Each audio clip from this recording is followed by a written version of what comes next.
Hey everyone, welcome back. Today, we're diving into a super handy tutorial. How to enable Face ID on the Barclays app in 2025. If you're tired of typing in passwords every time you check your balance, this update makes things faster and more secure. Face ID uses your device's facial recognition to log you in quickly, and it's a breeze to set up. Let's get started. First things first, make sure you have the latest version of the Barclays app installed on your iPhone. Head over to the App Store, search for Barclays, and update if needed. Once that's done, open the app and log in with your usual credentials. That's your username and password or any other method you have set up.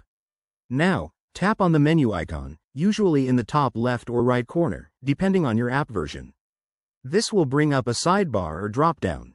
Look for Settings or Account Settings and select it. In the Settings menu, scroll down until you find the Security or Biometrics section. This is where the magic happens. Tap on Biometrics, and you'll see options for Face ID. Simply toggle the switch to enable it. The app might prompt you to verify your identity first, so follow the on-screen instructions. This could involve entering your password again or confirming a one-time code. Once that's complete, the app will ask for permission to access your device's Face ID features. Go ahead and grant that permission. After a quick setup, you'll be prompted to scan your face for the first time.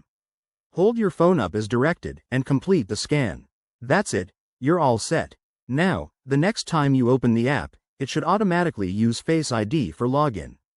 A few quick tips. If Face ID isn't working properly, ensure your face is well lit and not covered by masks or glasses during scans. Also, remember to keep your app updated for the latest security patches. If you run into any issues, Barclays has great support. Check their help section or contact them directly. There you have it, folks.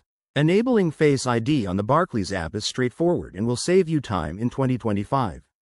If you found this helpful, give it a thumbs up and subscribe for more tech tips. Thanks for watching, and see you next time.